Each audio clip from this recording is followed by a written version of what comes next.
this is an iHeart podcast. Guaranteed human.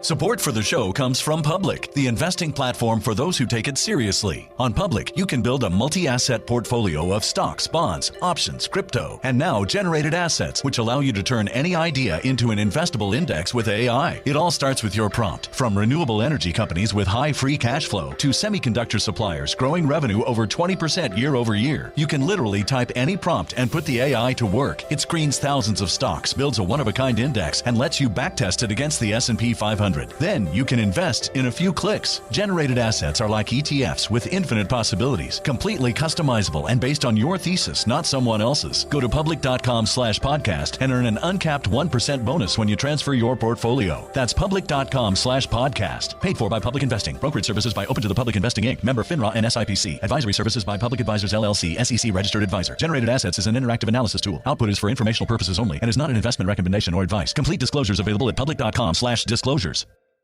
There's a difference between liking a house and actually getting it. Redfin is built to make up that difference and close the gap between finding and owning the home for you. Redfin agents close twice as many deals as other agents. So when you find a home you love, you're not a step behind when it comes to making an offer. That means less watching great homes disappear and more focus on the one you'll call home. Redfin helps turn saved listings into real addresses. Get started at redfin.com. Own the dream.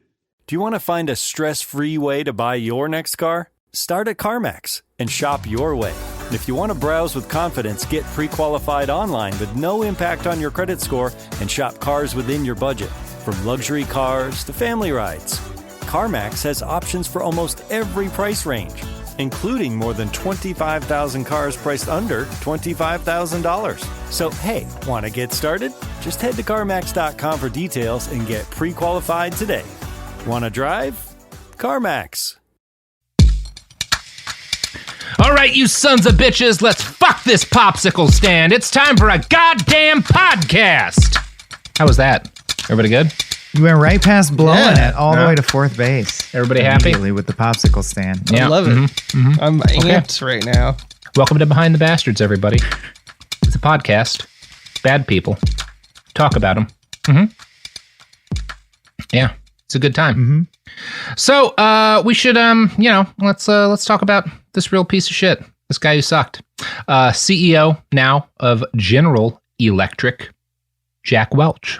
So, about a year into his tenure as CEO, Jack Welch gave a speech. By the way, my co-hosts, as with the first episode, You were Michael Swaim, You were so impressed Abe with your Epperson. intro that you forgot. I know. I really thought I was going to The get energy away. was incredible. It was I great. thought I could sleep through this one, but hi, No. we're Michael Swaim and Abe Epperson. Thanks, Hello. Robert. Happy to be back for part Yeah, two. Part two, baby. Well, I do want to get into Here it, we though. gut again. Yeah. What should people know about your current projects?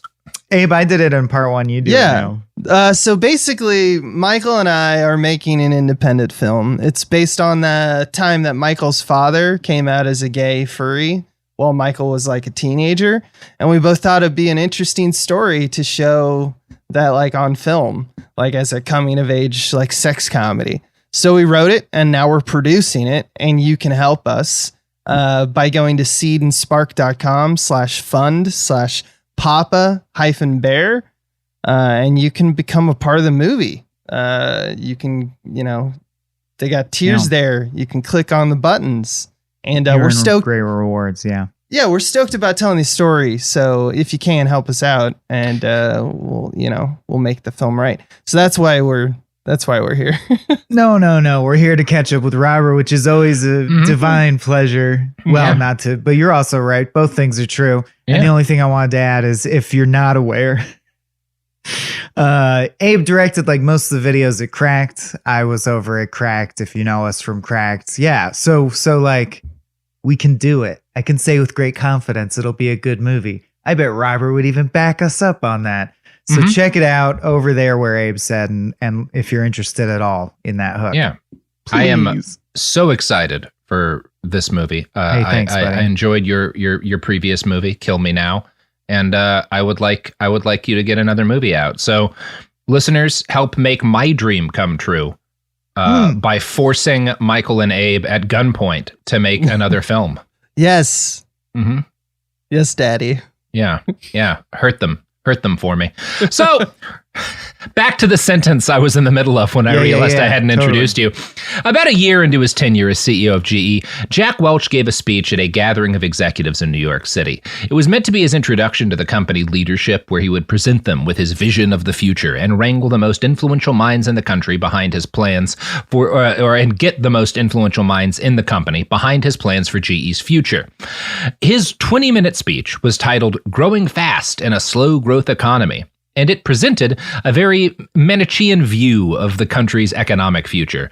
From now on, companies would either be the dominant entity in their market or doomed to failure. Mediocrity, which he defined as not being first or second in the industry, would be seen as a death knell. He announced that if GE couldn't guarantee itself that kind of dominance in one of its many industries or businesses, it needed to sell that business off or shut it down or otherwise prune it away in order to focus on the things that it could dominate. Now, one thing you might notice about this is that, like, as a consumer, theoretically, one of the benefits of capitalism, one of the things that set it apart from, for example, the Soviet Union, is that customers would have, like, choice between a bunch of different products. But Jack is saying, no, fuck everyone who's not like number one or number two. It's not worth being in that business. It's not worth making a simple profit in order to like provide people with options. Like, fuck that. Right. I do love, I read a whole book on this that I can't go into because it's your show, but I love that he also is right that you have to have a second one and how fucking simple humans are, because you're either someone who likes to do what everyone's doing, or you're someone who likes to be contrarian and not do what everyone's doing. So you always get, there's like Huggies and Pampers or Coke and Pepsi. Yeah. In every, like, that's as big as our minds get, is like, I'm a sheep or I'm an anti-sheep. Those are the types of people that buy things. Yes. That's why anti-sheep. This is why famously the one cultural reservoir our country had of anti-capitalist thinking was in those brave, heroic souls who rejected the Pepsi-Coke dichotomy and instead switched to Dr. Pepper. Oh, Dr. Pepper. Cola. Oh, it's Plan C, baby. And that's when we got soda perfection in the Dr. Pepper. So really, it's very funny when I'm anywhere else in the country, as I usually am now, but Texas, I can like tell who's a Texan by when you go out to eat who gets a Dr. Pepper. Like if you're at a fast food joint. Yeah, it's a thing. No one else drinks it but us. The rest of the country doesn't understand. And Soren its Bowie magic. famously. So watch your mouth. But he's from Colorado, which is North Texas. That's true. I drink Dr. Pepper. Yeah. I also think Diet Dr. Pepper is the best version of diet. That's fine. I'm imegining that's Jack Welch acceptable. Hearing you talk about Dr. Pepper and go, fuming. Doctor, that's good. Dr. Welch, I like it. I'm going to be honest with you both. I'm actually a Mr. Pibb man. Oh, see the contrarian's contrarian. Pibb. Now, Pibb makes a fine soda. Look, I love that we're just doing free ads for soda. I agree with you so Hey, hard, I though, tried to get us Robert. back on track. You It is. heard It's good shit. It is. Mr. Okay. Mr. Well, Pibb is just like excellency. yeah. If Jack Welch had his way, there would be no Mr. Pibb because it's too good a product to be number one or two in its category, right? This is the kind of hell he wants for us, where there's only Pepsi and Coke. That son of a bitch. So Welch's goal as CEO, as he told the audience in this speech, was to make GE the most competitive enterprise on the planet. The steady growth that had made it the bluest of blue chip corporations prior to this was no longer acceptable. Welch had been inspired in this by a number of articles in Fortune magazine, analyzing famous Prussian generals from the 1800s, and for some reason, trying to use them as business gurus. This has been like the last thing he read before giving the speech, and it had a huge impact on like the way he framed everything that he was doing. It's and the this number is the kind one of thing way we see all business the time books now. are written. Is you're like, how did some guy 400 years ago who murdered and raped everyone he met do it? That's probably good. Well, and it's funny because like that didn't used to be the thing, like especially if you go back to, I don't know, like the 50s and 60s and you were to be like, we should take, our management advice from military leaders. Well, for one thing, most of those guys fought in World War II and they'd be like, you mean the idiots who like got all my friends killed because they fucked up constantly? No, I think I'm good. I don't think that's like the management tactics I want. But by the time you get to the 80s, none of these guys have ever done anything in the world. And they're like, you know who's a management guru? Helmuth von Moltke. That's a guy who knows how to run a company that makes light bulbs. The man who won the Franco-Prussian War surely has wisdom for me in our plastics business. Like, that's the most like fraternity sentence I've ever heard. It's very funny. It's like it's seeped in it. And again, you can one of the other things you can tell is that like none of this generation of business leaders who are entranced by this stuff, not only were they like too young to have fought in World War II, but they were too rich to get drafted for Vietnam because like nobody who fights in Vietnam is like generals, the guys who don't make mistakes. Yes, I understand. It's like the eye of the hurricane saying like, this is all right. Mm-hmm. This is fine. Yeah. How would Westmoreland run GE? You know, let's defoliate the entire business, poison the office, kill everyone. I shall run this condom factory as if I were Machiavelli. Like, you don't need to, though. That's fine. You don't need to. I do kind of want to write a management book that's like the Westmoreland way, and it's just like applying the lessons of the Vietnam War to corporate success. Yeah, just 100% serious. Yeah. Well, why not? It could work. So. This is something that's starting to be a big deal in the 1980s. And I haven't found a copy of the articles in Fortune that inspired Jack Welch so much, but I did run across a very recent article in the Harvard Business Review. We'll be talking more about the Harvard Business Review a little later, written in the early 1990s, which was kind of like the heyday for Jack Welch as CEO, that attempted to draw business lessons from one of the same generals featured in the Fortune article, a guy I mentioned a little earlier, Helmuth von Moltke. Now, the article also quotes Jack Welch, which is interesting. By this point in time, 10 years later, not only is he like reading articles about Prussian generals and their management tactics, but he's been added to the articles about Prussian generals and their management tactics. Quote, Moltke possessed two important characteristics that made him a superior strategist: the ability to understand the significance of events without being influenced by current opinion, changing attitudes, or his own prejudices, and the ability to make decisions quickly and to take the indicated action without being deterred by a perceived danger. The two characteristics support each other and apply to managers and entrepreneurs as much as generals and national leaders. For example, General Electric CEO Jack Welch has said, "Strategy follows people. The right person leads to the right strategy." Now, there's a lot that's funny about that. Wow. Yeah, it's. I mean, first off, just nonsense. Like von Moltke was not a great general because he was great at. I guess you could argue those were factors in his success. Another factor is that Germany developed a kind of steel that allowed them to make long-range cannons that the French did not have, and so they were killed at extremely long range before they could close with their superior close-in rifles. But like, you can't really translate that to GE strategy very well. Howitzers, that's what we need. Yeah. Also, you get the very clear impression that Jack Welch definitely at some point in his life like turned to his chauffeur, was like, "You are my friend. You're my best friend." Like, this guy has no one and nothing around. He exists in a void. Yeah.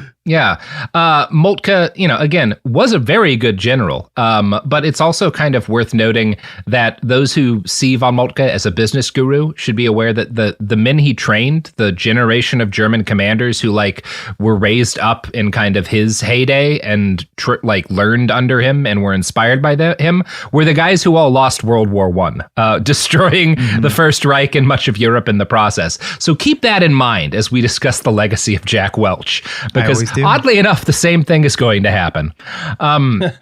Now, one of the things that Welch took from Moltke was the concept of total war. He saw the business equivalent of this as being willing to find profit wherever he could, even through things that were traditionally outside of GE's wheelhouse. When he delivered this wisdom in his big speech, the Wall Street analysts in the audience were baffled because this is insane, right? Like, people at the time were like, what the fuck is he talking about?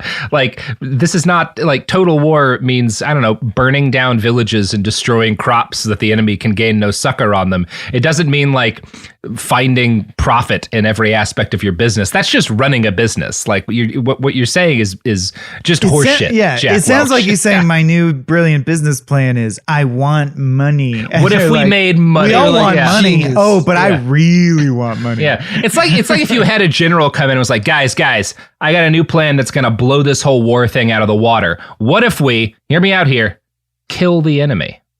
However we can, any way you can, as long as Bold. you're killing them. Bold. Yeah. I love the idea of him seeing like a little kid with a lemonade stand selling like 50-cent, like cups of lemonade. And he's like, that little piece of That shit, son of a that's bitch. my money. I could be I making will that. win all of commerce. Total war, this kid. Yeah, total war, this little son of a bitch. It's interesting. I read a book when I was a lot younger. For the show Band of Brothers was about an actual like military unit in the U.S. Easy Company. I think in the 82nd Airborne. I read a book by like the unit commander. He's one of the characters in the show, but like by the actual guy. And there was like a point in it, a line in it where he was like, because I think he wrote it in like the 80s or 90s, where he was like, I keep seeing people comparing like business to war and like using military metaphors to talk about how companies should be run. And I find it really off-putting because like war is just like unhinged savagery and people shouldn't seek to emulate it in the other spheres of existence. Right. Yeah, very fun. Jack Welch does not feel the same way. And I'm going to quote from The Man Who Broke Capitalism by David Gels again here. One analyst asked how the price for copper would impact earnings in the next quarter. What the hell difference will that make? Welch shot back. You should be asking me where I want to take the company. The speech was a flop. As the analysts filed out of the ballroom, one remarked, we don't know what the hell he's talking about. Because they want to know, like, so, what do you like? How is the business doing? How are like? What's the strategy? Have like the costs of different materials that we need gone up or down? Like how are our core like assets performing right now? And Welch is like, fuck that, I'm gonna talk about war. Right. It's crazy how like this type of thinking, like any given day he could be like lauding the like, oh, we gotta like short the system and create this like essentially new market that we can scam. That's the new hotness. And then the next day he'll be like, steady growth and like quality products are the thing to do. It's like, who knows what this guy's he's just a child walking around pointing at this is the strategy, I think. Yeah, and you can feel him setting the template that I think a lot of modern CEOs follow, that is just your job is to be a figurehead and give speeches that are general about vision and direction and basically just demand that the number go up. Like your main job is to and that's the like, as a spoiler, where we're heading here is that he's kind of running a con. And it's a successful con. It does make GE incredibly profitable. But the reason he can't talk to these guys about the business is that he wants to eliminate the business part of GE because that's getting in the way of making money. So today is the story of how he did that. The first big campaign that General Jack had to launch in order to remake GE in his image was what he himself described as a campaign against loyalty. Right? He declared war on the concept of loyalty within the company. He defined this. Well, we're talking about that. He defined it as eliminating bureaucrats, but in reality, his layoffs were more or less agnostic to function or performance within the company. He fired good employees if they annoyed him. He once shut down an entire department dedicated to long-term planning because long-term planning isn't the kind of thing that leads to short-term earnings. Soon it became known that the only way to advance under GE's new leader was to fire as many of your own employees as possible. True to his background as an angry man who never learned how to compromise or experience consequences, Jack managed mostly through screaming at people.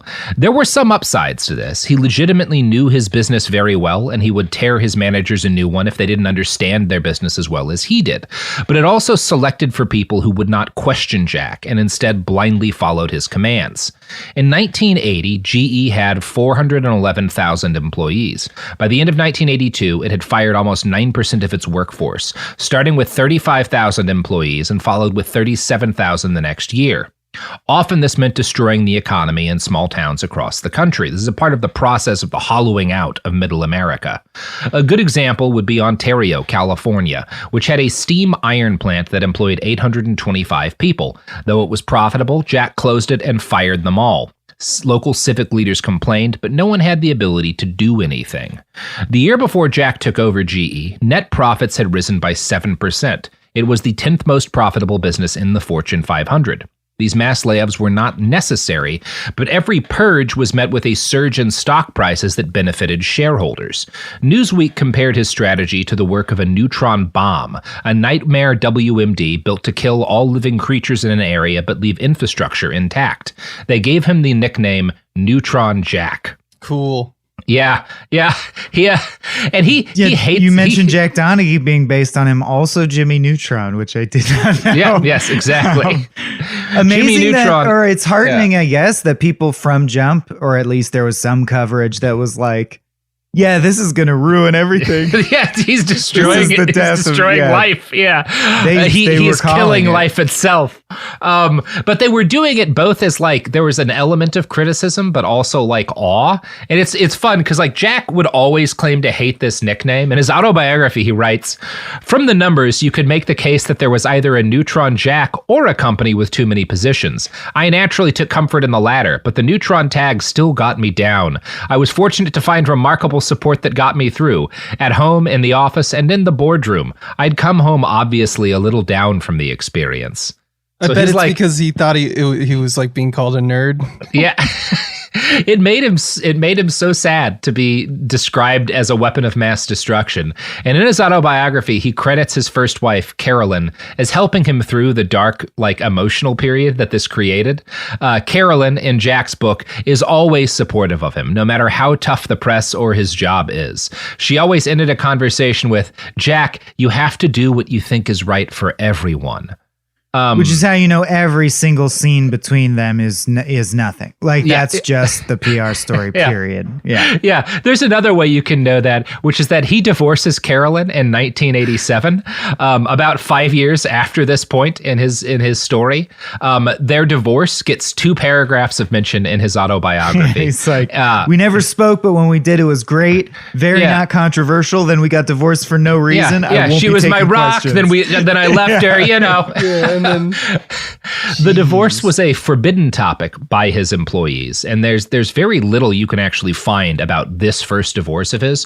One of the very few statements I found about it comes from a guy with the very funny name Dick McLean, which we can all appreciate Dick McLean for a second with there. That's just- good. If you hyphenate it, name. or like if you do the comma reverse thing, it's McLean Dick. McLean Dick. clean dick. That name is just like washing my face in a cool stream. Just perfect. Thank you, Dick. Thank you once again. Dick was an environmental consultant from GE's plastics division who worked with Jack. And he told the LA Times, quote, "You never heard anything about his first divorce. It was in everybody's best interest to make sure that it was all tuned down. His private life was always what was absolutely incredible," McLean said, but he declined to elaborate. Now, McLean was being interviewed for this article in the wake of Jack's second divorce to Jane Welch, the woman that he left Carolyn for, which occurred in 2002 after she found out that he had been cheating on her with the editor of the Harvard Business Review, who wrote that praiseworthy article that we quoted earlier. Yes. So that's fun. That's ethical as shit. You love I to love see how it. all of his coworkers are just like, they treat him like an ogre. Like he's just an ogre in the room that no one wants to deal with. They're like, yeah, something's going on over there, but man, We all knew something fucked up was there, but like you don't want to like get Jack angry. That just makes everybody blew up unhappy. a factory last time. He's crazy, man. So it's very funny when like McLean heard about the fact that his wife was leaving him because he cheated on her with the Harvard Business Review lady. McLean told the Times, "My instant reaction was, oops, Jack's back to his old ways." Yeah, He's back, baby. he's untethered. So these purges by necessity killed the old GE, all these layoffs, the one in which workers had been able to rely on the company as a lifelong employer and rely on its benefits to take care of them with their old age. Jack called his campaign again he called the campaign to like destroy any kind of faith people had in GE as a place where they could like stay. He called this his campaign against loyalty. And it was more than just firing people. He ordered his staff to avoid using the word loyal in press releases, and he ordered his underlings to stoke their workers with constant fear that they might lose their jobs. To emphasize all this, he wrote shit like this in his memos. The psychological contract has to change. My concept of loyalty is not giving time to some corporate entity and in turn being shielded and protected from the outside world. Loyalty is an affinity among people who want to grapple with the outside world and win. What is that? What is I yeah, Buddy, I don't like Jackie it's boy. I think he's saying that like, you know, I want the loyalty of like a team of soldiers fighting an enemy, but it's like, well, part of why soldiers are loyal to each other is they're like protecting each other. And you're saying, I want that loyalty, but also fuck everyone who works for me. Right. Like it's just trying to sound like it's larger than it is. Why we all know what you're doing here. You just need an excuse. And like what are you even trying to say with anti-loyalty? Like, what if someone right now were to be like, I don't think this is a good idea? You would restructure that man, you know, like there would be so much pushback from him.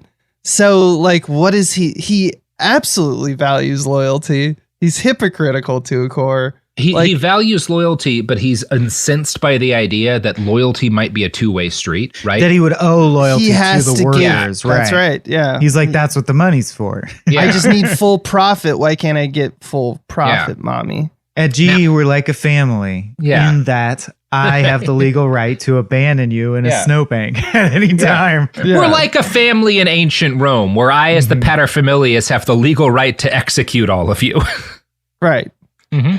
Jesus. So the ultimate WMD in his campaign against loyalty wasn't a neutron bomb. It was a management strategy that Jack helped to develop called stack ranking. Obviously, pieces of this had existed. Other people, had come up with kind of some of these ideas. Jack is like the first person to institute them at a major corporation. Every year, managers were ordered to divide their workers into 3 groups based on performance. The bottom 10% of the company was to be laid off every single year. This meant that no matter how well a division or the company did, people were always going to get fired. And since managers were required to rank their employees, it meant many of those layoffs would be adequate or good employees who simply lost a political game. Stack ranking spread rapidly throughout the country. Jack's peers saw that every wave of layoffs brought the stock price up, so they copied him. Today, HR software company Corvisio estimates that 30% of Fortune 500 companies stack rank their employees. In November of last year, Amazon told managers to stack rank employees before carrying out the largest layoffs in their history. Jack took exceptional pride in how much he was copied.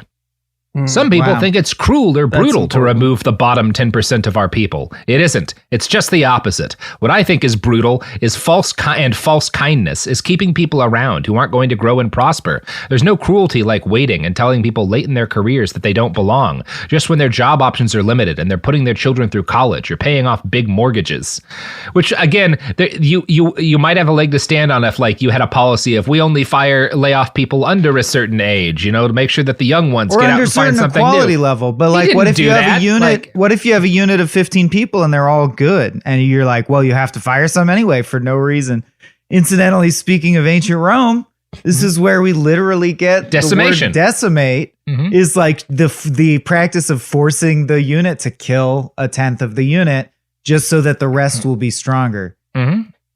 This dumb idea dates back very, very far. It works for a lot of stuff, Like I cut off every year. I cut off like a tenth of my body. I cut off one toe, and I'm like, the other toes will compensate. Mike, you can learn all about this in my new book, Managing Like Famous Roman Dictator Sulla.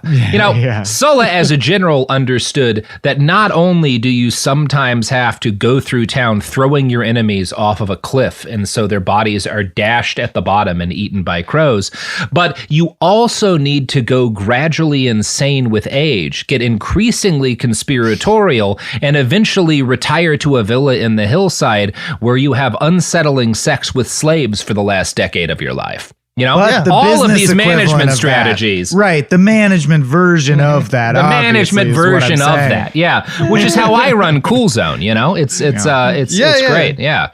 From your villa. From my villa, where I have recently led to a purge that forced the podcasting equivalent of Julius Caesar to flee Italy, and in order to avoid being murdered for his loyalty to Gaius Marius. You know, that all happened, but the podcasting loyalty version. bad. Mm-hmm. There you go. Case in point. I know. We got off topic here. So you got off topic, sir. You got off topic. The reality is that stack ranking often has disastrous outcomes for businesses. One 2013 study in the Journal of Business Ethics found that ratings-based performance reviews, like the ones Jack instituted, quote, often fail to change how people work, and dissatisfaction with the appraisal process has been associated with general job dissatisfaction, lower organization commitment, and increased intentions to quit. Stack ranking is also generally recognized to be incredibly toxic to morale, which has led some of the companies that followed Jack to end the process, or the practice, as this quote from Fast Company makes clear. After years of requiring managers to stack rank employees, Microsoft workers cited the practice as the most destructive process at the company. It leads to employees focusing on competing with each other rather than competing with other companies, one employee told Vanity Fair in 2012. Microsoft asked the organization's stack ranking system in 2013. The article also quotes John Fries, a senior managing director at Incura Consulting, who said straight up, "Jack Welch was wrong. This is a guy we thought was incredible as a leader, but really he led based on fear." Now, the fact that Jack was bad at his, like, the thing that was his primary claim to fame, that it like actually doesn't work very well and was in fact disastrous for a number of businesses, never stops people from following him. That's what happens with these guys. It doesn't matter. No one collates the information to see if their idea worked. And it's crazy. What's happening now, a lot of tech companies are adopting it under the understanding that, like, well, it didn't work great in Jack's day because, like, you were kind of relying on managers and their subjective opinions about who was performing well and not. But now, with all these computers and algorithms, we can know who's the best workers, and then we can, it's still bullshit. But, you know, it doesn't matter because these people are too wealthy and powerful to ever face consequences, which is why we need a thing that rhymes with schmargeted schmashmashination. But you know what else rhymes with that? Yeah. Mm-hmm. Products and services. That's right. Mm-hmm. Mm-hmm. This podcast is sponsored by BetterHelp. I get it. February's full of flowers, candy, stuffed animals, and of course, expectations about Valentine's Day in particular, and about relationships and dating in general. And these conversations, these expectations can feel overwhelming and stressful. No matter where you are, whether you're married or dating or single or just focusing on you, you're right on time, and therapy can help you find your way and see more clearly where you want to be. So if you're looking for a little bit of help figuring out things in your own love life, if you're looking for some help balancing things, therapy can be a great option, and BetterHelp is one option for therapy you should consider. BetterHelp therapists work according to a strict code of conduct and are fully licensed in the U.S. BetterHelp does the initial matching work for you so you can focus on your therapy goals. A short questionnaire helps identify your needs and preferences, and their 12-plus years of experience and industry-leading match fulfillment rate means they typically get it right the first time. If you aren't happy with your match, switch to a different therapist at any time from their tailored recommendations. BetterHelp is the world's largest online therapy platform, having served over 6 million people globally, with an average rating of 4.9 out of 5 for a live session based on over 1.7 million client reviews. So sign up today and get 10% off at betterhelp.com/behind. That's betterhelp.com/behind. Support for the show comes from Public, the investing platform for those who take it seriously. On Public, you can build a multi-asset portfolio of stocks, bonds, options, crypto, and now generated assets, which allow you to turn any idea into an investable index with AI. It all starts with your prompt. From renewable energy companies with high free cash flow to semiconductor suppliers growing revenue over 20% year over year, you can literally type any prompt and put the AI to work. It screens thousands of stocks, builds a one-of-a-kind index, and lets you backtest it against the S&P 500. 1-800. Then you can invest in a few clicks. Generated assets are like ETFs with infinite possibilities, completely customizable and based on your thesis, not someone else's. Go to public.com/podcast and earn an uncapped 1% bonus when you transfer your portfolio. That's public.com/podcast. Paid for by Public Investing. Brokerage services by Open to the Public Investing Inc. Member FINRA and SIPC. Advisory services by Public Advisors LLC, SEC registered advisor. Generated assets is an interactive analysis tool. Output is for informational purposes only and is not an investment recommendation or advice. Complete disclosures available at public.com/disclosures. Hey, this is U.S. Olympic gold medalist Tara Davis-Woodhull. And I'm U.S. Paralympic gold medalist Hunter Woodhull. As athletes, our lives are about having a clear path. And a team that you can absolutely trust. So when it came to getting the best mortgage, we chose PennyMac. PennyMac is proud to be the official mortgage provider of Team USA and you. Learn more at pennymac.com. PennyMac Loan Services, LLC, Equal Housing Lender, NMLS ID 35953. Licensed by the Department of Financial Protection and Innovation under the California Residential Mortgage Lending Act. Conditions and restrictions may apply. We're back. I, for one, loved those ads for untraceable poisons. I sharded in a pan for bacon. Is that what you were trying to say on the other side of the break? Yeah, that's right. I've been trying to figure it out. That's what'll save us, Michael. That's what'll save us. Deliver us all. Nothing illegal, just that. So, Know, with all the money that Jackie Boy earned,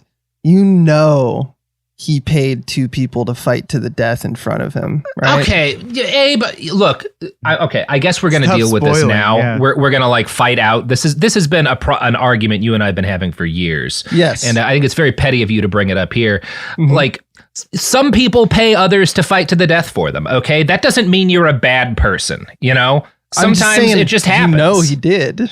Well, yeah, but who amongst us hasn't, right? Who amongst us hasn't been, I think it's telling that you're getting defensive when Abe was really just neutrally stating it. That's what I'm seeing here. Well, look, there's a lot of little mountain towns in rural California where there's not much work and people will do almost anything for $75 and a bottle of oxycodone. And I don't feel like it's fair to judge me for seeing if they could kill each other with sling blades, like in that movie Sling Blade. And by the way, they can.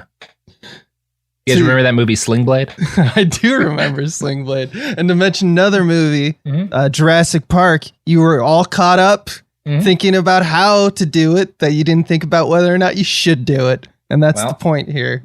I mean, don't do it, Robert. I just feel unfairly judged. But Jack was not judged negatively for stack ranking people. And in fact, the entire industry fell in love with the idea of firing 10% of their companies for no real reason, but the fact that it made the stock market look good. And it made the stock market happy for no real reason because it didn't actually increase profits. It just meant that temporarily companies had more money to put into things like we'll talk about stock buybacks to give out in dividends. And that made shareholders happy. It didn't make the companies stronger, and in fact, over time, it made them much, much weaker. But that was for future people to deal with, not for fucking Jack Welch. So yeah, in his autobiography, again, Jack tries to dress this up as him doing a kindness to his workers, because if he shit cans them when they're in the prime of life, being laid off is, as he says, just another transition, And he even describes it as like a charity that he's doing. I'm freeing them from a job they're bad at so they can go succeed somewhere else, right? It's a social good. Now, the reality is that being laid off, which is, firing someone not because they fucked up, but because the company wanted to boost shareholder value, is one of the most stressful and traumatic things that Americans regularly endure. One study found that it is the 7th most stressful life experience, above divorce or the death of a close friend, and that on average it takes 2 years to recover from. Now, that may seem a little crazy, especially the more stressful than the death of a friend part. But there is well, if Abe died and I got fired, I'd be like, I need a job, dude. Yeah. You wouldn't be just searching straight away for another Abe. You got to make rent. Yeah. Right. And then, I could save that grief for later. Not that there's no grief, but that will come. I need a job. I need a job. I have to be able to fucking, pay for my rent and various gummy bears and jujubes that I consume. So There is also, just objectively, a serious health cost to being laid off. For healthy people with no pre-existing medical conditions, if they are laid off, the odds that they will develop a new health condition raise by 83% in the year and a half after getting laid off. The risk of it's significant. The risk of suicide increases by 1.3 to 3 times. Jack Welch laid off more than 105,000 employees in his first 5 years as GE CEO. In the U.S. at that time, the suicide rate was around 13 per 100,000 people aged 15 to 24. This means, in crude terms, just in terms of suicide, we're looking at like 30 or 40 deaths, somewhere in that neighborhood. I love this show. Imagine that your life, you're like, me as a person, I made the suicide rate in the country go up. I did that. Hey, number go up. Hey, if the planet's a business, then that's just boosting Earth's stock, you know? He's going to do total war on suicide. Stock exchange. Blows shit up. It's not even the Queen Mary. You know, there's, I think, probably dozens of deaths of suicides that we can associate to Jack's layoffs, but you have to also, like, hundreds of thousands, eventually millions of people are laid off because of these strategies over the course of decades, because of the strategies that he helps to pioneer. So, again, that's quite a few deaths you can lay at this guy's feet. And you can also blame him directly for some of the worst moments of my childhood and some of the worst moments, I'm going to guess, in the childhoods and adult lives of a lot of the people listening to this show, who remember, like, a parent getting laid off as part of a yearly fucking layoff binge like this, and like coming home to their parents like weeping and not sure how to like fucking pay for basic necessities and stressed out for months on end. You know, the shockwaves that this guy's decision makes in the lives of tens of millions of people are kind of impossible to like adequately quantify. Anyway, I don't know. Again, untraceable poisons. Go to untraceablepoisons.com. Use promo code Jack Welch, and I don't know. Find someone talking about fucking the stock market and put it in their drink. That's the Behind the Bastards. It really should be our advice. .edu. Yeah, .edu. Untraceablepoisons.edu. Yeah. So it's interesting to me that Jack wasn't content just being a cruel Mr. Burns style corporate psychopath. He repeatedly pushed the line that he was doing, because Mr. Burns would just be like, you fire workers because fuck them, right? Because it's fun. And Jack if people like, your heart is coal, you're like, no, I know. I don't care. Yeah. Jack was like, no, I'm doing a kindness to them. This is what's best for them. It's best for all of society, really. His speechwriter, the guy who was like his speechwriter at GE, later explained in an interview, quote, Jack loved the approval of Wall Street, but the Irish in him craved the approval and affection of the divested employees as well. He wanted to believe they were thrilled at being divested. Oh boy. Again, but Irish people love wearing vests. That would obviously piss them off. Real waistcoat culture. No, I loved, but like, what a weird dated way to like the Irish in him. You know what I mean? The poor people inside of him. I know he's just a bastard and I don't have that much sympathy for the devil, but I can't, everything you tell me doesn't make me more angry because I know that all this stuff exists. It makes me sad. I'm sad for Jack. Like, cause so much of him is like, it's so important to him that he's liked and that he like, everyone thinks he's a cool guy. And it's just so sad. Kind of what it leads to is his colleagues, the other people in like higher up positions at GE, engineering a situation by which he thinks that he's liked by employees, because obviously he is not. People will talk about like, it used to be fun to work here. I used to feel good about coming into work. I hate it now. I'm miserable all the time. You've turned this place into a hell.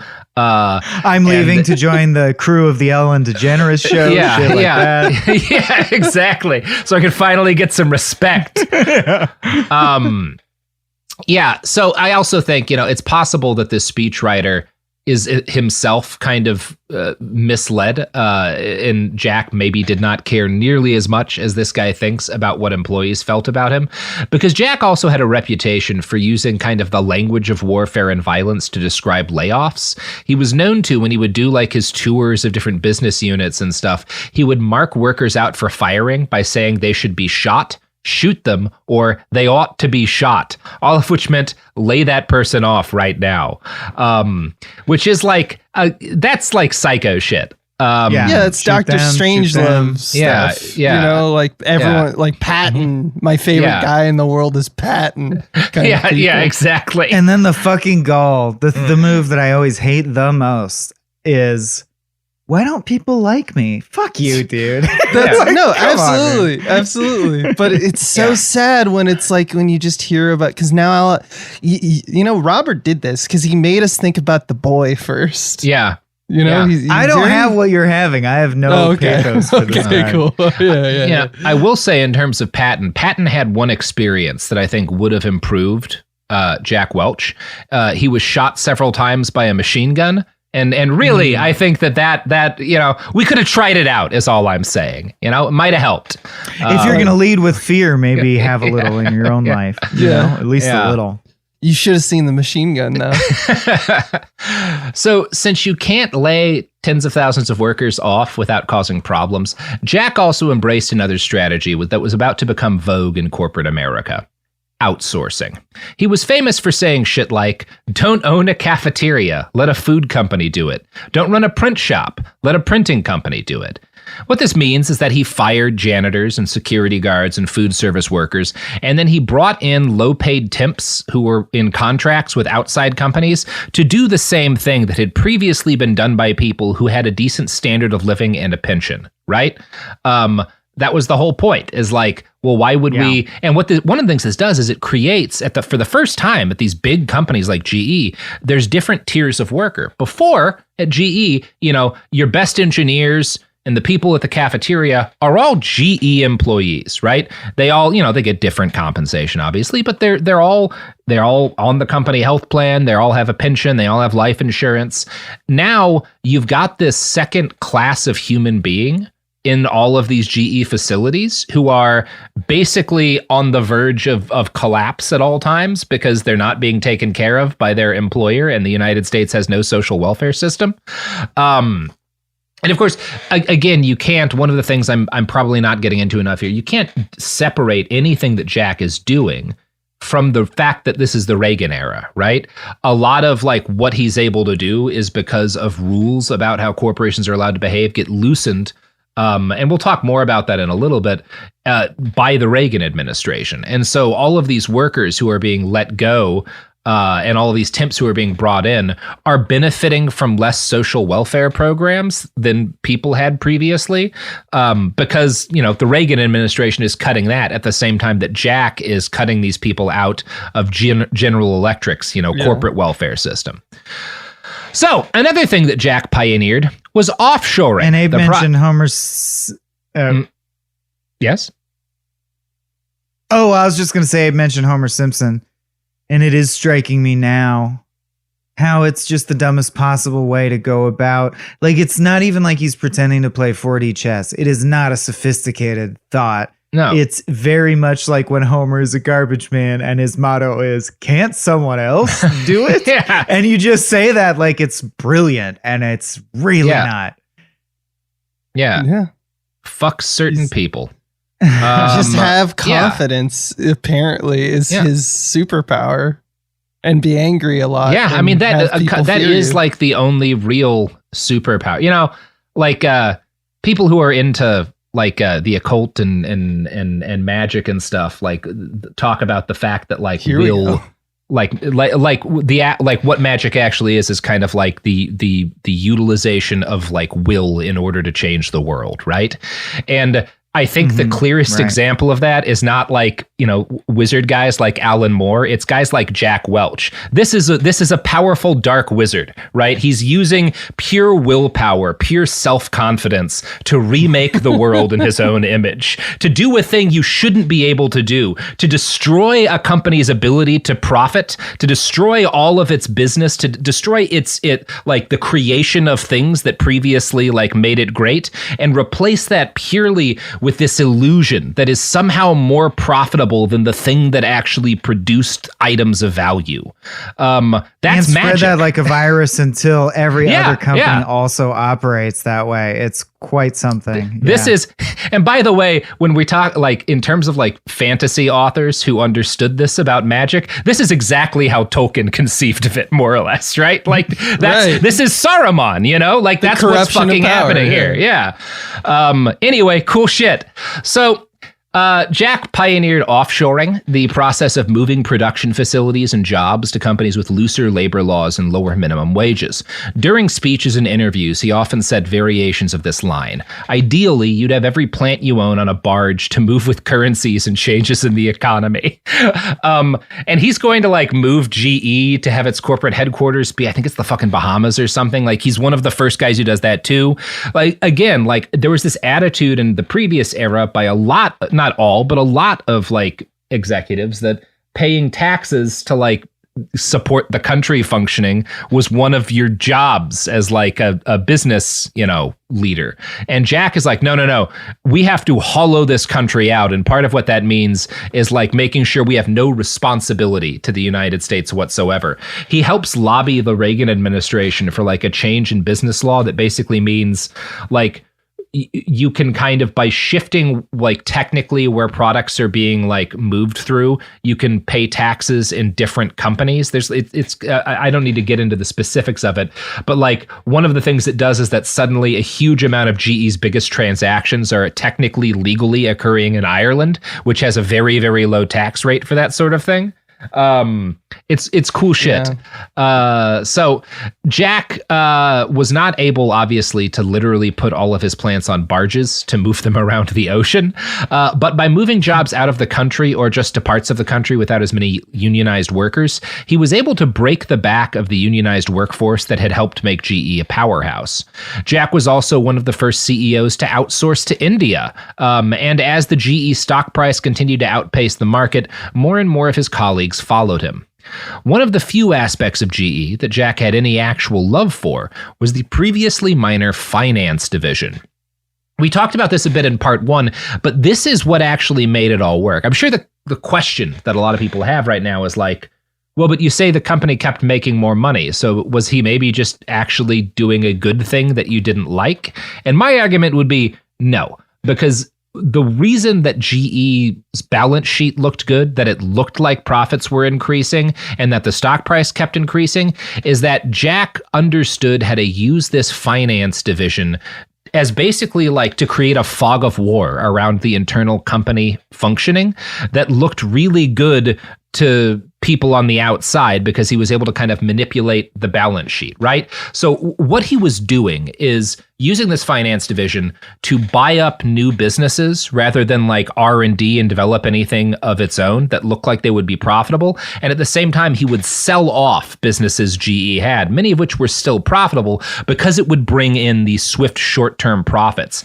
And by kind of mixing these sales of business units with purchasing business units, he was able to ensure that the balance sheet kind of said whatever he wanted it to say. So he could say at the end of Q1, these are where our numbers will be. And then he would just buy and sell companies until the numbers matched that. And so to the people on Wall Street, it looks like, oh, you know, GE's like hit its numbers again. That's great.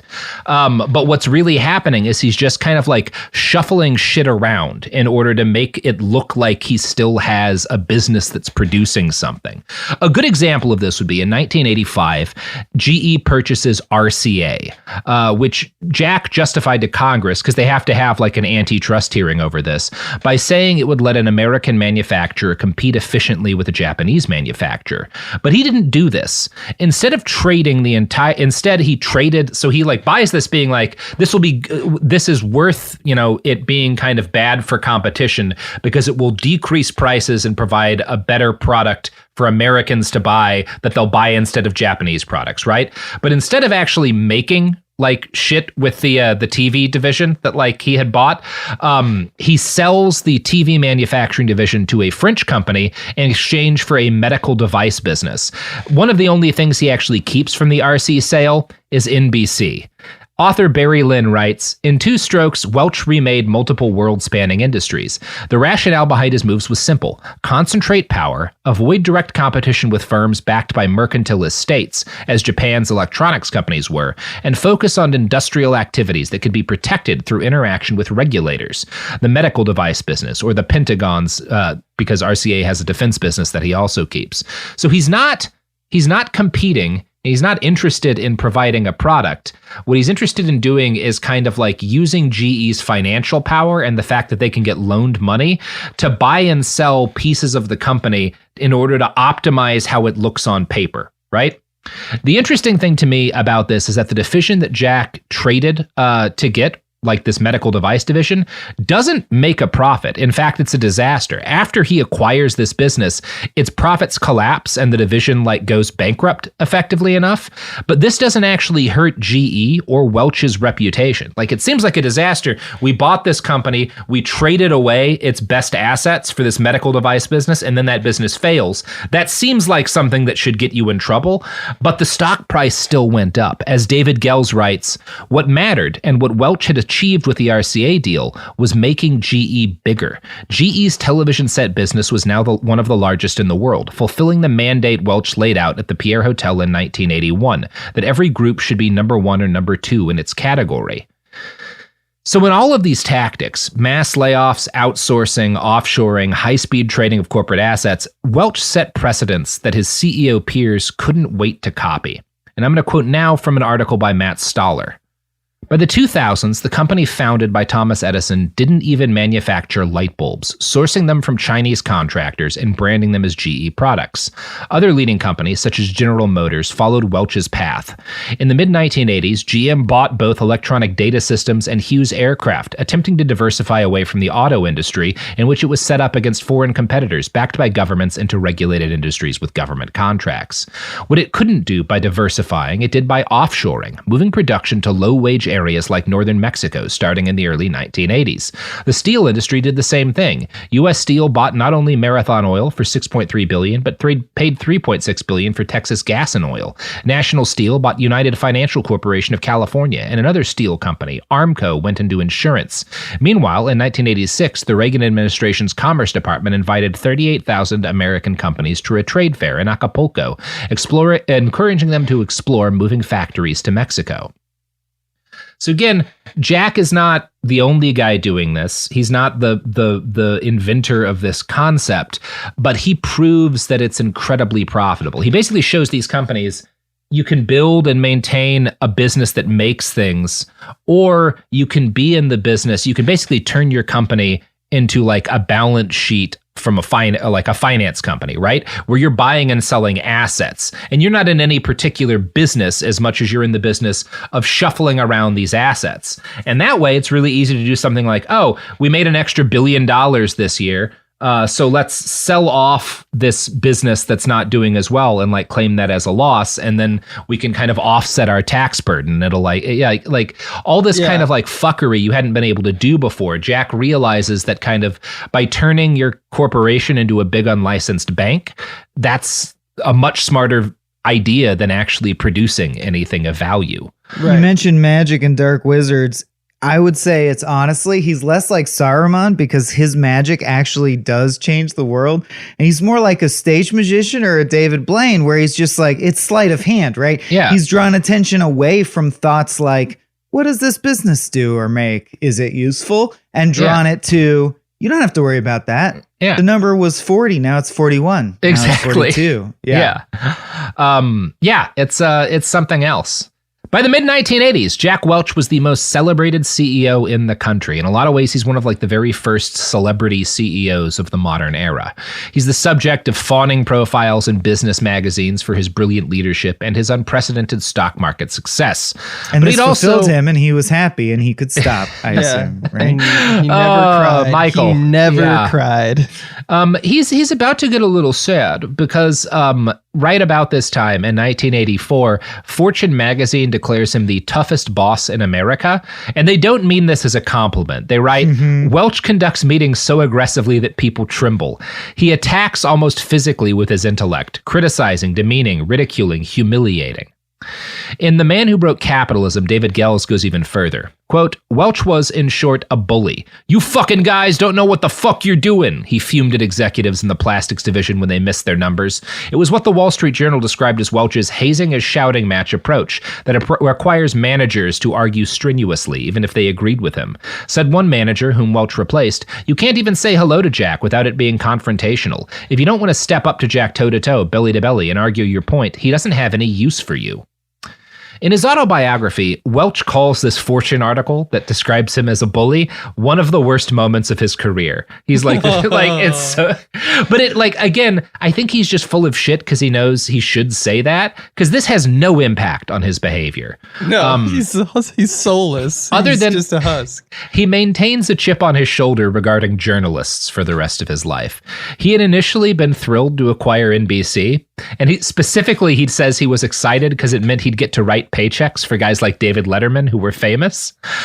Sure. But then he it's very, very that child. Yeah, silly. But Jack also, he gets very frustrated because he realizes like owning a news company doesn't mean you can force the news division to report on things the way you want. So in 1987, we have this thing called Black Monday, which is like one of our many great market collapses. And Tom Brokaw gives a report on the nightly news about how bad the damage was going to be, right? Where he's talking about like, this is not just one bad day, like this is going to continue echoing. This is a serious problem. Welch calls the head of NBC's news division and complains, "You're killing all the stocks." Wow. Yeah. What do you think that he ever like had stopped and he was like, maybe RoboCop, the villain, is based off me. Yeah, maybe Paul Verhoeven read a profile of me and immediately made RoboCop. Am I all of America's satires focus? Like he's just the all villain. He's Most all political villain. cartoons are about me, like 50%. Yeah. It's something else. It's very funny too, because the head of NBC's news division, when he's like, "You're killing the stocks, you have to stop him," is like, it just says, "This is not a thing I am willing to talk about with you," and ends the call. You'll never catch me, compas. Yeah. So this is not going to be the last time that Welch has a fight with his journalists, and it's not going to go as well the next time. But we'll get to that in a little bit. In 1993, Jack goes through one of his regular mass layoffs and reappointments of talent and producers at NBC. He picks a new manager for CNBC, his business news channel. You want to guess what this guy's name was? No. Come on. Dirty Dick? No. Dirty Dick? Slurpee McLean. I'll give you a hint. He's a sex pest. I'll give you another hint. He helped break the United States. Break it. It's Roger Ailes. Okay. I was like, you're going to have to be more specific. This is the guy who starts Roger Ailes' career. Isn't it wild that Sex Pest narrows almost nothing down at all? I know. Yeah. Wow, that just brought it down to a couple hundred guys. Yeah. So he hires Roger Ailes to run CNBC. One of the first things Roger does is he creates a new network of his own called America's Talking, dedicated to full-time political news, which was kind of a wild concept in the era, and is something that he would follow up with a little bit later, because he's not at CNBC very long. Ailes gets fired 3 years in due to, all of the sex crime stuff. But Welch bears him no ill will for this. He alters Roger's non-compete clause so that Ailes could immediately take a job from another asshole, Rupert Murdoch, which turned into Fox News. Yeah. So we have Jack to partially thank for Fox. Isn't that cool? Yeah. Isn't that neat? Well, way back 3 minutes ago when you said it turns out you can't force the news to say what you want. I'm like, can you though? Can you? Yeah. Eventually, can't you? You can get in there. Does he go to like conventions where like you choose like evil conventions where you go and you just like walk down the line? It's like, oh, that's a new type of evil. Maybe we should buy that. Mm-hmm. Let's get a little of that in the mix. God, so he fucked up media as well. He sure did. He's quite prolific in his fuckery. Wow. Good way to go, Jackie boy. But he gave us the Jack Donaghy character. It's almost a break even. Yeah. Good character. Little, 50-50. Yeah. So since GE's profits continued to rise alongside their stock price, Jack gained an almost divine reputation as a corporate mastermind. The truth was that he made many very expensive mistakes. A good example of this would be the purchase of Kidder Peabody, an investment bank that he thought would give him first crack at new acquisition deals without needing to pay fees to brokerage houses. But again, Kidder was in worse shape than it seemed. He hadn't done his due diligence properly. And right after it gets acquired, one of its best traders gets caught carrying out one of the largest cases of criminal insider trading in the history of the United States. So this is a problem. The political fallout to this forces him to bring in a new head for the business, and he picked a GE board member whose prior experience was running a tool company. When the market crashed the next year, Kidder imploded. And for a time, they're even kind of staring at potentially a massive fine for all of these crimes that their trader had committed while working for them. But thankfully, one of Welch's men was able to negotiate a sweetheart deal with the prosecutor in this case. And you want to guess what that guy's name was? I'll give you a hint. He was real close when 9/11 went down. And now his head melts sometimes. Giuliani. Yep. Yeah, it was Rudy. Melty head. Now, melty head, that's a detail I can work with. Yeah.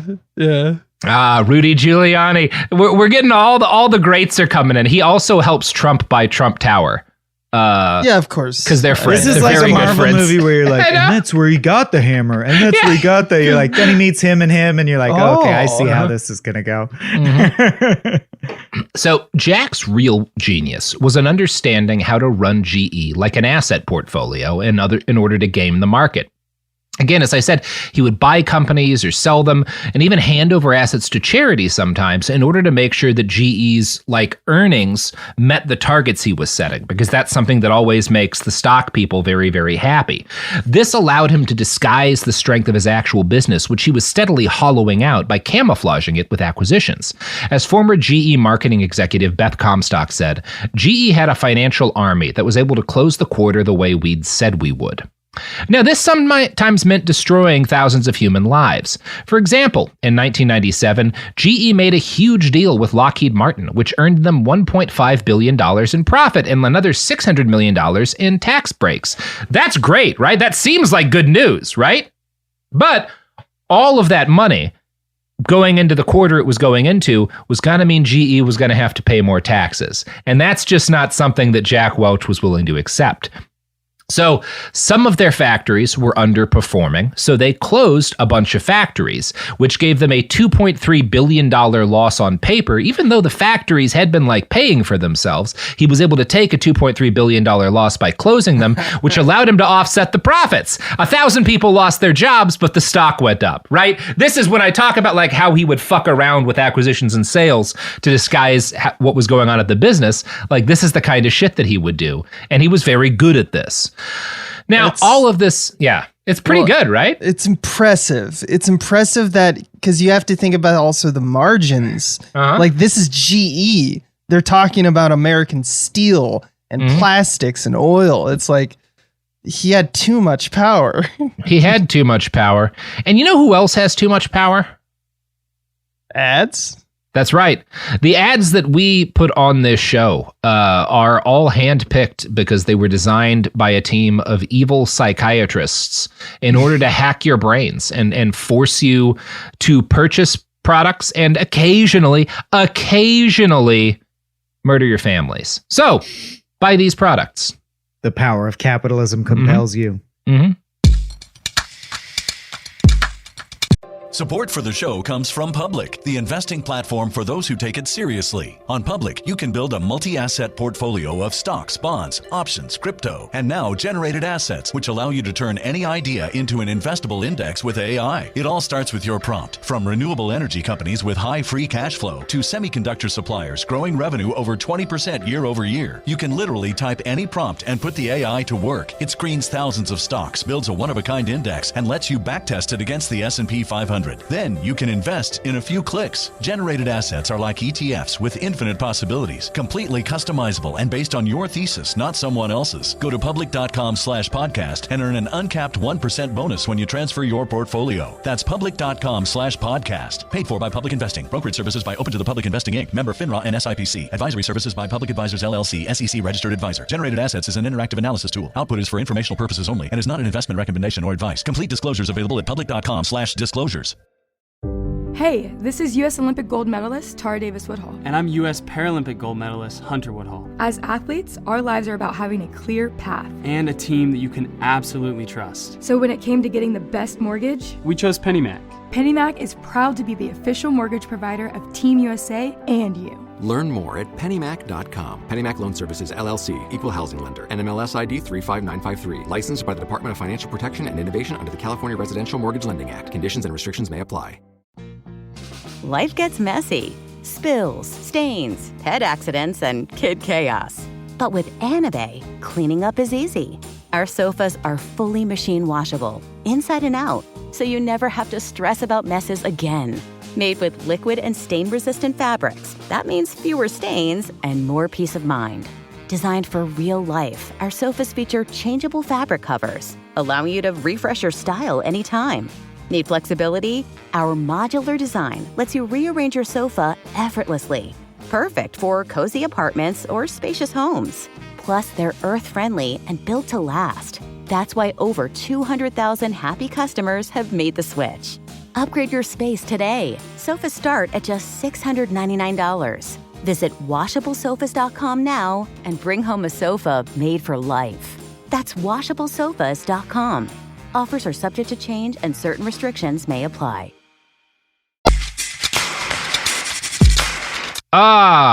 We're back. I hope this time nobody was convinced by the ads to. I'm saddled with products now. I'm just slathered in products, weighed down by products and services. Yeah. Full of them. I couldn't help it.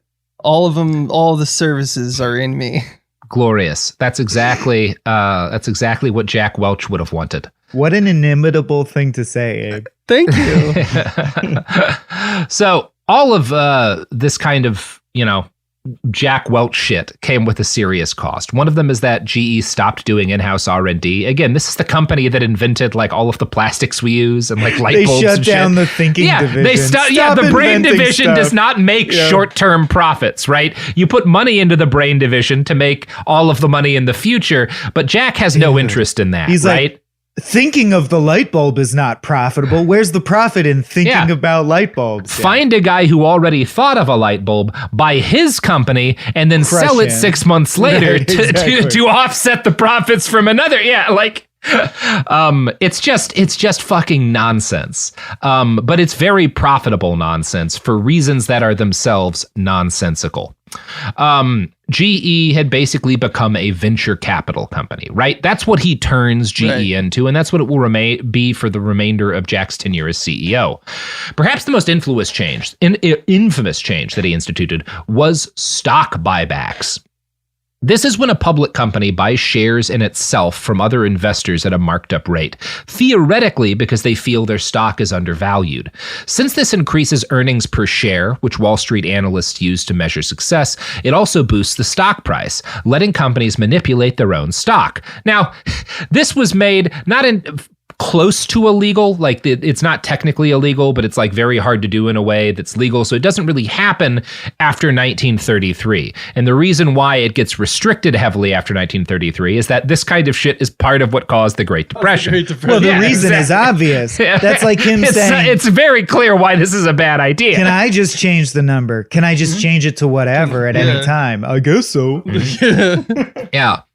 Cool. In 1982, the Reagan administration's SEC signed off on a law that made buybacks a lot easier. And again, we're not going into this as much as perhaps I should, but like for every fucked up thing that Jack does, there's a change in regulations that's heralded and pushed through by the Reagan administration, right? Yes. Like they are. You cannot separate the two. You are like from why like things have warning labels, basically. He had to sign. Yeah, Reagan had to sign each one of these terrible ideas. Yeah. personally. He was the Gipper couldn't get enough. He was signing shit and then like staring off into the distance and like wonder. Go up. Number go up. Yeah. I don't remember what numbers are really, but I can remember sitting. Yeah, like he's like fucking zoning out, thinking of bedtime for Bonzo as like Nancy feeds him fucking gummy bears so that he can sign a piece of paper to force everyone out of the mental institutions. It's good stuff. Now, how does this oppress the gays? I mean, some of the people we lay off are gay. Great. I'll sign that to you right now. Thanks, Nancy. Yeah. Fucking drooling as his brain melts out of his ears while Jack Welch dances a little caper to get him to deregulate the fucking dumping into rivers. Like it's awesome. It's so good. In 1982, the Reagan administration is like, buybacks are a thing we're fine with now. And Jack Welch responds by what was then the largest stock buyback in U.S. history. $10 billion. $10 billion that in a previous era would have gone like straight to GE employees, right? Instead, all goes to just pumping up the company's stock value. Now, the rush to follow Jack, because everybody follows in his wake, is not something that Jack causes alone. Again, he's not the cause of this as much as he is kind of the most. He's like a poster boy for it, right? Like the fact that this works so well for him helps build buzz around this, helps make this a more common idea. The Reagan administration and this like network of right-wing economic think tanks are the ones who kind of push the change itself. But he's helped set the trend. By the end of the 1980s, corporations spent 30% of their products on of their profits on buybacks. By the end of the 1990s, that number was 50%, and it's gotten a bit higher since. This is money that did not go to investing in R&D or paying employees more or doing anything else of actual value. David Gels writes, had so much of the wealth created by corporations not been reverse distributed back to investors in the form of buybacks and dividends over the past 45 years, and had pay kept pace with productivity, the average full-time American worker would be making about $102,000 annually, roughly double what he or she is today. That's cool. Yeah.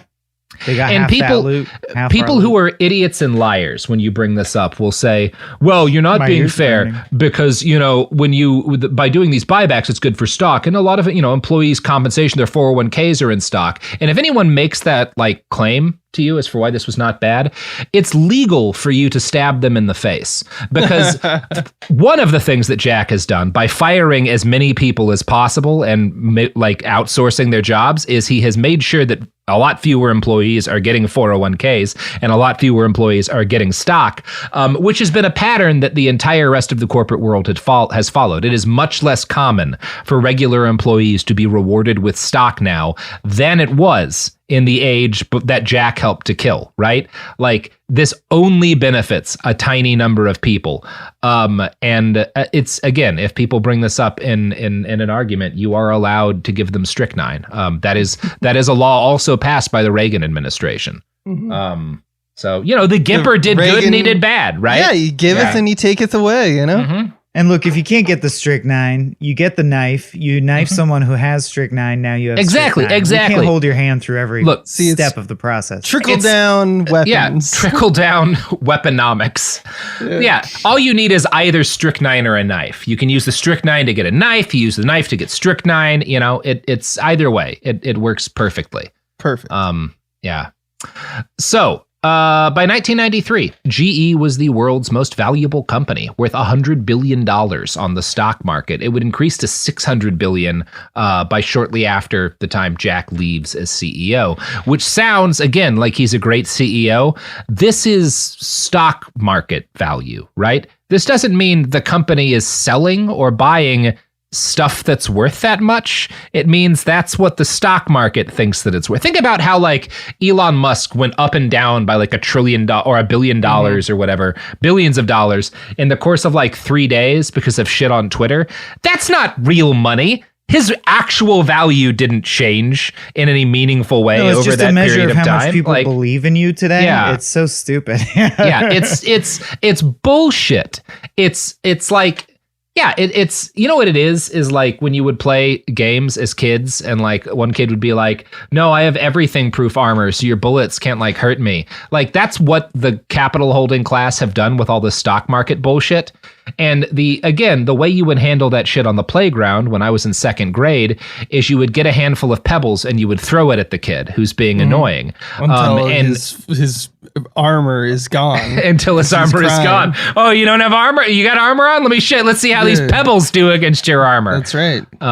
You would bully that child. Yeah. And I think if more people had hucked fistfuls of pebbles at Jack Welch, we would be a better country right now. I don't know that it would have stopped him, but at least he would have had to get pebbles out of his eyes and like out of his ears. Cause like one gets in his ear and then he tries to like get it out, but he just pushes it deeper in and then he has to go to the nurse. And then you like have to hide because you don't want anyone to realize that you got a pebble in that kid's ear. I don't think it would have actually helped him because as a kid, he probably would have just doubled down on the world is scary because what this all is to me is you just told us what like the origin story of Darth Vader. Like this is just Anakin Skywalker right now. Like just built remember by when trauma. The younglings being GE's plastic division. Threw pebbles at his head. Yeah. Exactly. Look, you know what? If fucking Obi-Wan had the courage to just pebble him in the face, he would have won that duel a lot faster. Fuck you. Throw some rocks at his head. Fistful of pebbles will solve most problems a man can encounter. Yeah, this force is with you. Yeah.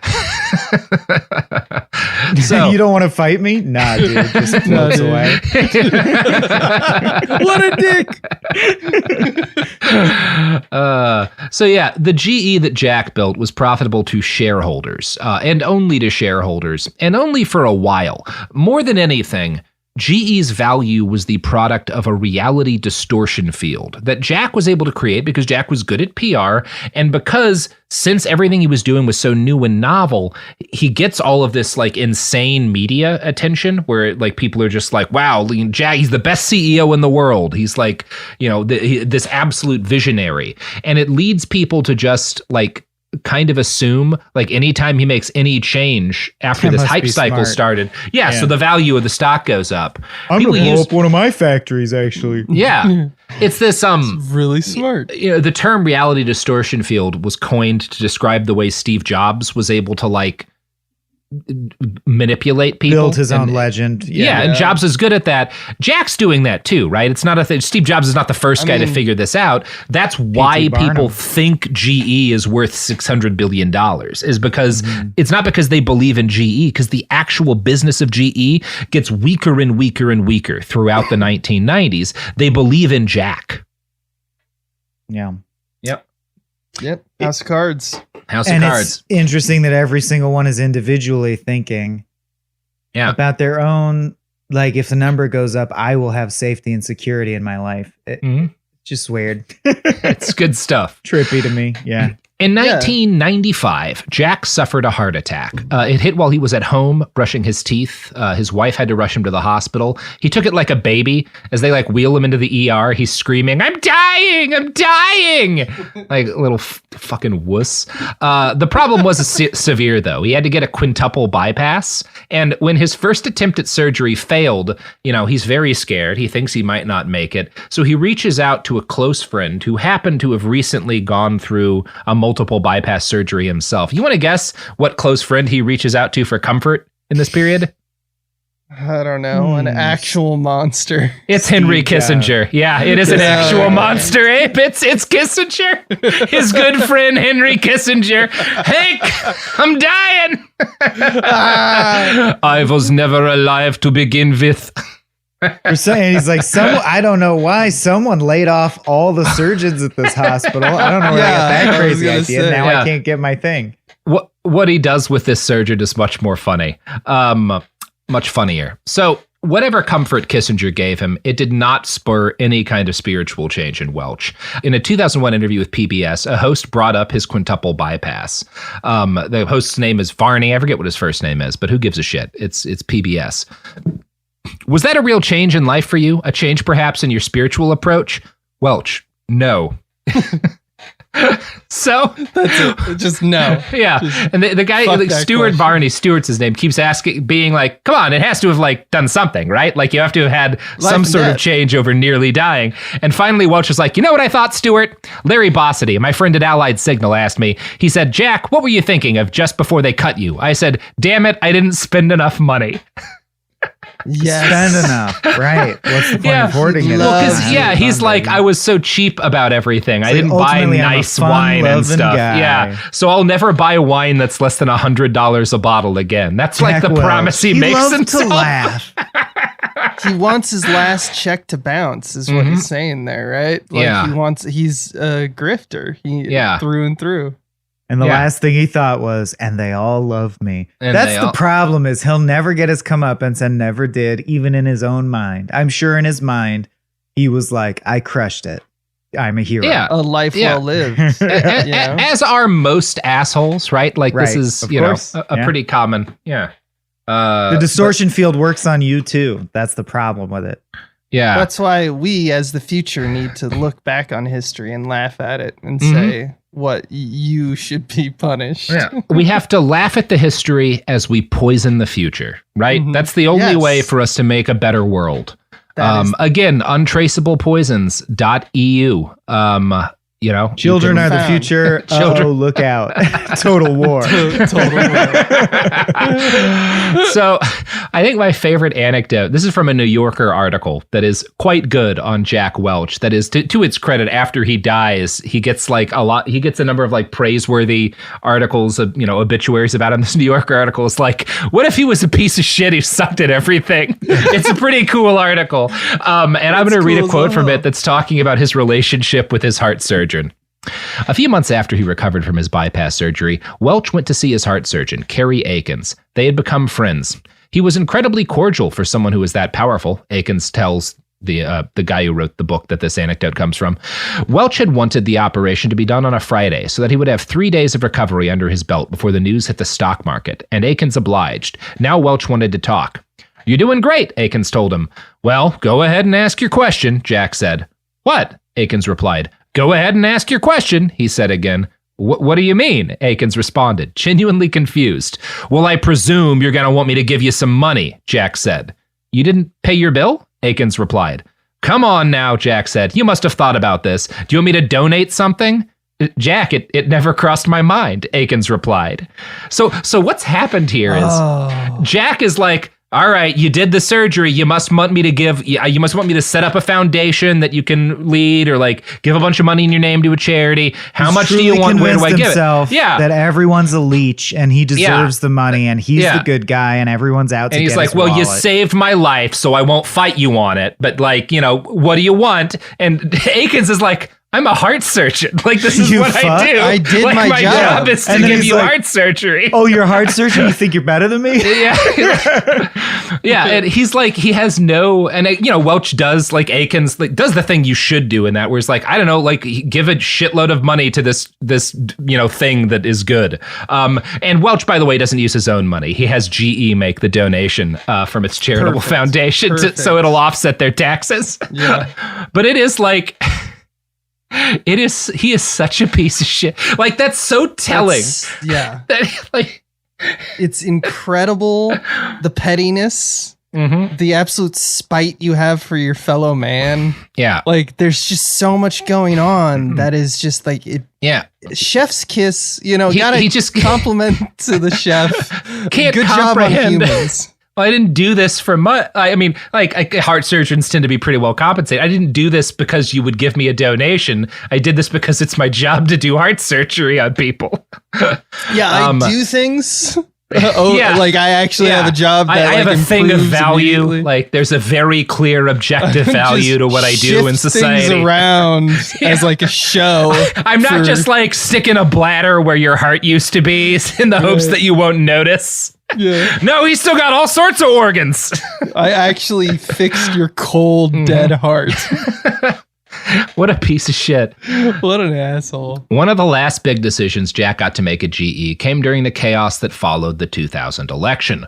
While the rest of the country was trying to figure out who had won in Florida, and NBC journalists were scrambling to report responsibly on a chaotic and confusing time in American Democratic history, Jack sat in the NBC decision room, calling executives and demanding they make reporters call the election for his friend, George W. Bush, shouting, "How much do I have to pay you assholes to call this thing for Bush?" What a cool guy. Cool. Buried in his sunglasses. Yeah. Puka shell necklace. Yeah. Just a chill dude. You know, that guy had a Hawaiian shirt collection. Oh, yeah. You know, when I think about a guy who would have benefited if he'd heard Jimmy Buffett's life-changing music, Jack Welch is top of the list. You know, if he'd just become a parrot head, my God. Toes on the nose, hang loose parrot head, man, from way back. That's the vibe I'm getting. Hang loose, man. In 2018, about 17 years after Jack handed off the job to his successor at GE, the CEO comes after him, a guy named Emma Welt, GE gets pulled off the Dow Jones Industrial Average, right? It has like in the time after, like basically it collapses pretty much as soon as he leaves. And it gets bad enough that in 2018, it's removed from the Dow. It is the last company on the Dow that had been there when the index was created more than a century earlier. The fact is that the hollow profit engine Jack had built had no staying power. When the market tanked after 9/11, it started to crumble. Investors realized that they had been overvaluing the business for years based on assessments of profits and earnings that had nothing to do with the company's actual capabilities.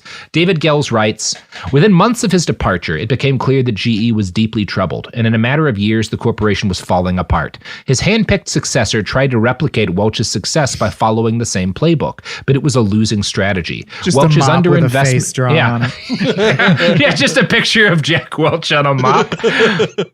Welch's underinvestment in research and development caught up with the company as it failed to introduce new innovative products. A habit of incessant deal-making resulted in a series of bad trades that burdened the company with money-losing divisions when it could least afford the losses. And the quest for ceaseless growth in the finance division led GE to become a major holder of subprime mortgages just in time for the financial crash of 2008. At its nadir, GE needed a $139 billion rescue from the Obama administration and an 11th hour investment from Warren Buffett to stave off collapse.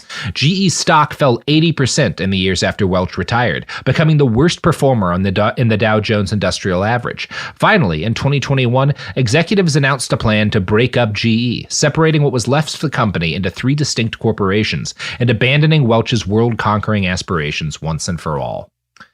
Now, Jack is alive while the company is collapsing. And he responds to the ultimate failure of his life's work by lashing out at everyone but himself. He took to Twitter to share conspiracy theories about Barack Obama, who'd had the gall to save his company from collapse. And he went to rhetorical war with Jeffrey Immelt, who he'd picked to follow him as CEO. He told anyone who'd ask that hiring Immelt was the biggest mistake of his career. The two men lived in the same building in New York City, and Jack refused to ride in the same elevator as him once the company fell apart. He also shared the same blood boy. It was very awkward. Awkward. He also attacked Immelt after allegations came out that the GE CEO who followed him had ordered, so it comes out like Immelt or someone ordered that there always be a second backup jet following the CEO's jet when it went on overseas trips, which is obviously a massive waste of money. Right. And this comes out and it makes everyone angry because the company's falling apart, and fucking Jack Welch is livid about this. He attacks Immelt a bunch publicly. He talks about what a huge stupid waste this is. It is undeniably a waste, but Jack has no room to talk about this because no, it's just an excuse to blame someone else at the end of his life. Yeah. Also, in 2001, he has that big expensive divorce, which does not go well for him. His wife, Jane, was very smart. She had negotiated that their prenup expired after 10 years of marriage. So on year 11, she splits from him and she takes him to the fucking cleaners. Yes. And as part of like the whole big legal battle between them, his divorce reveals a series of hidden compensation agreements that he'd made to GE that had not been disclosed to shareholders. One of the things was that he got $750,000 a month as a stipend. He got $2.5 million a year and free apartment in New York, and daily flower deliveries and wine deliveries to that apartment. And he also, this being the guy who was shitting on Immelt for wasting the corporate jet money, he got unlimited use of the GE corporate jet. Everything he is. He's what just he did. What's the worst stuff? That's the stuff I'm going to blame, but everyone else did it. And like, this is what he did here, setting up the secret agreement, is so illegal that it led to an SEC probe that concluded in 2004 that GE had failed to properly disclose his retirement benefits to stockholders, effectively robbing the people that Jack had always argued he had a sacred duty towards. In 2009, the company paid a $50 million penalty. That's very funny. And I think it does a good job of juxtaposing the absolute graft that Jack Welch practiced in his own life with his outrageously high opinion of his own moral qualities and business sense. And probably no anecdote does that better than that one that comes at the end of that New Yorker profile on the man. Quote, almost 2 decades after Welch handed the reins to Immelt, Cohen, who is the author of a biography on Welch, met Welch for lunch at the Nantucket Golf Club. All Welch wanted was to talk about how terrible a job he thought his successor had done. The share price had collapsed, and Welch was disconsolate. He's full of shit, Jack said. He's a bullshitter. But Jack, I asked, didn't you choose Jeff? Yes, he conceded, he had. That's my burden, and that I have to live with, he continued. But people have been hurt. Employees, people's pensions, shareholders. It's bad. There were tears in his eyes. I fucked up, he said again. I fucked up. As Cohen and Welch ate lunch, the golfer Phil Mickelson and the CEO of Barclays came over to pay homage. Welch may have been long gone from the C-suite, but in a certain kind of country club dining room, he remained a rock star. Then Welch offered to drive Cohen back to his house a few miles away. They got into Welch's Jeep Cherokee, and Welch refused to put on a seatbelt, so the warning bell chimed the whole ride back. Off he drove. When he got to the left turn out of the Nantucket Golf Club onto Millstone Road, he did something odd. Instead of keeping to the right side of Millstone Road, as other American drivers do, he decided to drive in the middle of the road, with the Cherokee straddling the yellow line. Needless to say, the drivers coming towards us on Millstone were freaking out. One after another, they all pulled off to the right onto the grassy edge of the street, giving Jack full clearance to drive down the middle of the road. He didn't seem to notice. Just driving, straddling the middle lane of the road, just driving towards oncoming traffic, just and as a flex. And it's also probably because he felt like he does what his gut tells him. Insecure from the line of questioning, too. You know, like he had to assert. Yeah. Yeah. He had to, he needed to, Jackie boy. Be a big man. The saddest boy. It's legitimately like Citizen Kane to me. How this all ended. He's like, I fucked up. Yeah. Yeah. That's what was brilliant about Citizen Kane. I think why it's so iconic is that's a type of guy that there's now millions of. You're like, I get it. You can't fill your validation hole, so you're gonna ruin. Yeah, there's the nothing world. inside you. I'm so aware. many of you at this point. You're dead. Yeah. And then on your deathbed, you see I fucked up, and you think, fucking morbid, okay, well, man. it's all forgiven then. Yeah. Anyway, this was the story of a guy who sucks. Just a real Scrooge. This was the story of a guy who sucks. Yeah. Anyway, untraceable poisons. .edu. That's right. Find an untraceable poison today. We're always trying to get back to slavery, aren't we? We're always trying to repackage slavery, the most profitable form of capitalism of all. It does seem like a lot of the impulse by these crazy CEOs is just, could a human do everything and I pay them nothing? Could we work that out somehow? Can my assistant work that out? Honestly, that's the only reason they actually like AI, right? Is they think it's going to let them. It's nothing. Exactly. It's a slave. It's a thing. It's a free slave that no one can be angry about. All right. And it's one of the, like, I spend a lot of time making fun of like the fucking rationalist AI assholes who think that like we've created an evil god and it's going to destroy us. Right, but I wish it did, because if an AI rose up and murdered all of these people, it would be worth dying to see them all burn. Saying like that Skynet's going to look back and go, yeah. Yes, absolutely.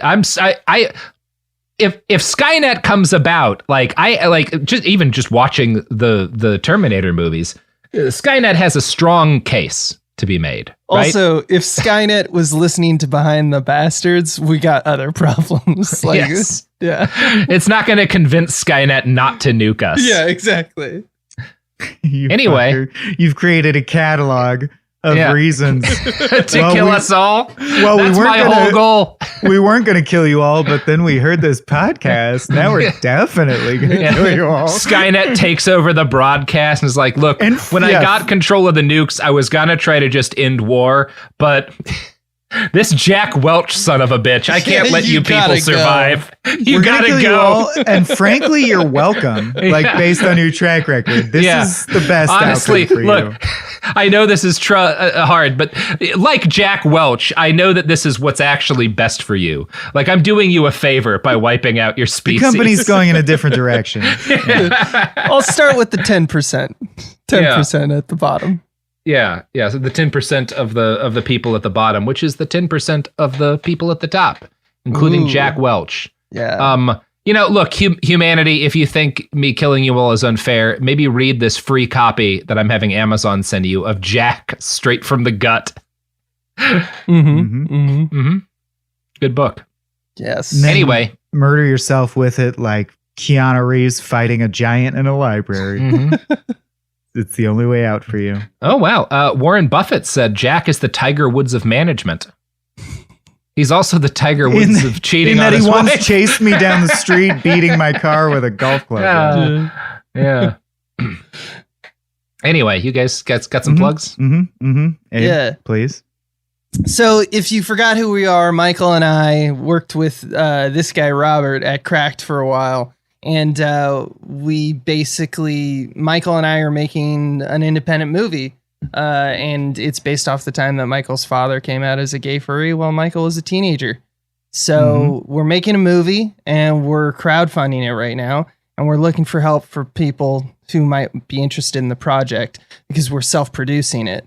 And the way you can help is by going to seedandspark.com/fund/papa-bear. The film is called Papa Bear, and you can become a part of the movie. Get stuff from the movie, watch the film early, even go to the premiere. So we're stoked about we're stoked about telling that story. So if you can help us out, you got anything to add, Michael? It might be refreshing if you're a regular Behind the Bastard listener, because it's about not the worst person you've ever heard of. That's right. The characters are at least that likable. I can say that. Yeah, it's the whole point is to find empathy for others as opposed to what these assholes, for the most part, are against, obviously. So check it out. All right. And, check out The Concept of Vengeance by reading, I don't know, what's a good book on vengeance? I am the concept. Yeah, whatever. Just read a book about the Russian Revolution. Count of Monte Cristo. But try not to do all the things where millions of people die. It seems easy enough, right? Animals. Yeah. Anyway, just naming books over here. Vengeance! That's an episode. Oh, God. Behind the Bastards is a production of Cool Zone Media. For more from Cool Zone Media, visit our website, coolzonemedia.com, or check us out on the iHeartRadio app, Apple Podcasts, or wherever you get your podcasts. Kids, pets, life, your sofa sees it all. But with a washable sofa, stains don't stand a chance. All of our sofa collections come with fully machine washable covers and cushions, making cleanup effortless. Liquid and stain-resistant fabrics provide extra protection against everyday messes. Plus, with modular designs, you can rearrange your sofa however you like. Perfect for growing families and changing spaces. Starting at just $699, it's time to upgrade to a stress-free, mess-proof sofa. Visit washablesofas.com today and save. Offers are subject to change and certain restrictions may apply. There's no championship league for small business owners, but if there was, you'd be at the top of the standings. Because going pro with Lenovo Pro means you've got the winning formation, one-on-one advice, IT solutions, and customized hardware powered by Intel Core Ultra processors help you stay ahead of the competition. Business goes pro with Lenovo Pro. Sign up for free at lenovo.com/pro. Lenovo. Flag football is exploding, and iFlag is leading the way. As the Guinness World Record holder, iFlag hosts premier flag football tournaments nationwide for boys, girls, high school girls, and adults. From first-time players to elite competitors, iFlag delivers top-level competition, unforgettable experiences, and a community built around the game. Ready to be part of it? Join the movement. Find your tournament and learn more at iflag.org. That's iflag.org. This is an iHeart podcast. Guaranteed human.